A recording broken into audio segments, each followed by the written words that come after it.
Every morning you wake up, approximately 86,400 seconds are deposited into your account. By midnight, all of it is gone, permanently. No carryover, no refund. And most people spend those seconds not living, but waiting to feel ready, waiting for permission, waiting for the perfect moment that never arrives. By the end, I'll reveal the exact practice Seneca performed each night, one that could fundamentally alter how you treat tomorrow morning. We'll cover 3 things. First, the specific psychology of indecision and why your brain is wired to consume your life in hesitation. Second, the profound Stoic framework that redefines your relationship with time itself. Third, a concrete daily discipline drawn directly from ancient practice. But the real revelation, the one that changes everything, comes only at the end. Stay with this completely. There is a particular kind of suffering that has no dramatic name. It doesn't arrive with catastrophe. It seeps in quietly through years of small postponements. The career you almost pursued, the conversation you almost had, the version of yourself you kept promising to become next month, next year, after things settle down. Seneca identified it with surgical precision. It is not that we have a short time to live, but that we waste much of it. The neuroscience confirms what the Stoics knew philosophically. The brain defaults to the path of least resistance. Indecision feels safe because it defers the risk of being wrong. But this safety is an illusion. Every moment you refuse to choose, you are still choosing stagnation, choosing the slow erosion of your potential. The Stoics called passive existence a betrayal of your own hegemonicon, the ruling faculty of your soul. Consider the mathematics of a single year of hesitation. 40 hours each week of half-committed work. 52 weekends spent in comfortable numbness. 365 evenings scrolling, deferring, dissolving into distraction. Compound that across a decade, and you don't merely lose time. You lose the person you were supposed to forge through disciplined action. The Stoics called this a failure of character, not a failure of circumstance. The wound is self-inflicted. But here is where the story takes an unexpected turn. The problem is not laziness. Laziness is too simple, too convenient an accusation. The deeper problem is a philosophical misunderstanding about the nature of time itself. Most people unconsciously treat time as abundant, as though the future is a vast reservoir they can draw from endlessly. The Stoics saw through this delusion with unflinching clarity. Time is not yours to save, only to use. Marcus Aurelius, writing in his private journal during the Marcomannic Wars around 170 CE, never intended his words for public eyes. He wrote, "You could leave life right now. Let that determine what you do and say and think." This is memento mori, not morbid obsession, but radical clarity. The awareness of finite time doesn't paralyze the Stoic. It concentrates them. It burns away the trivial and leaves only what genuinely demands your action. Epictetus, born a slave, who owned nothing yet commanded everything within himself, built his entire philosophy on the dichotomy of control. What is yours? Your choices, your judgments, your discipline. What is not yours? The past, others' opinions, the length of your life. Indecision is the refusal to exercise the only true power you possess.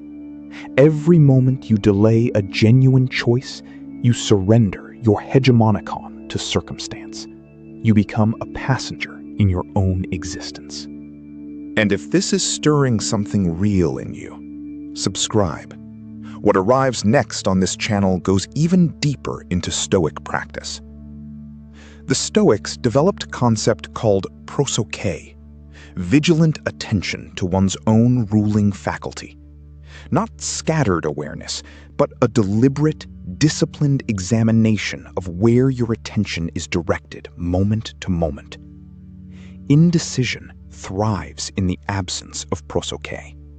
It colonizes the unfocused mind, multiplying quietly until years have passed and you cannot identify where they went. Seneca, in his Letters to Lucilius, written in 65 CE, the final year of his life under Nero's surveillance, articulated what may be the most devastating diagnosis in all of philosophy.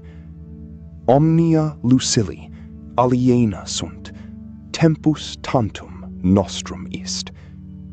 Everything is alien to us, Lucilius. Time alone is ours. He wasn't writing poetry. He was writing emergency instructions. Because he knew, as you know somewhere beneath the surface, that the urgency is real. Wait. What comes next is what few truly understand, even among those who study Stoicism. Knowing time is finite creates urgency. But urgency without direction is merely panic wearing philosophy's clothing. The Stoics never preached frantic action. They preached virtuous action. Arate, aligned with logos, the rational order underlying existence. The question is never simply, am I moving? The question is, am I moving towards something worthy of a human life? Tomorrow, when you wake up, before the phone, before the noise, spend exactly 5 minutes with this question. What one decision have I been avoiding? And what is the actual cost of continuing to avoid it? Write it down, not typed, written by hand on paper. The physical act of writing engages what the Stoics called deliberate judgment. Then, identify the single first action required, not the entire path, one action. Do it before noon. This is not a metaphor. This is discipline. Musonius Rufus, Epictetus' own teacher, called the Roman Socrates, taught that philosophy practiced only in thought and never in action is not philosophy at all. It is theater. The Stoic discipline of the will, what Marcus Aurelius called the discipline of action, demands that virtue be executed, not merely admired. Each morning, you have a choice: to act from your hegemonicon, or to surrender it to distraction, comfort, and the seductive comfort of waiting. In the winter of 49 BCE, Julius Caesar stood at the Rubicon River in northern Italy with his army. Roman law forbade generals from crossing into the Republic's territory under arms. To do so meant war. He had deliberated for months, but in that moment, he understood what indecision truly costs. It costs you the initiative, the moment, and ultimately yourself. He crossed. History pivoted. Suetonius recorded his words, "Alea iacta est." The die is cast. The practice Seneca performed each night, the one I promised, was a formal examination of the day. Every evening, he reviewed his actions with 3 questions. Where did I fail virtue today? Where did I improve? Where did I surrender my will to indecision or distraction? He called it the tribunal of the self. Not self-punishment, rigorous self-knowledge. Begin this tonight. 5 minutes, 3 questions, written by hand.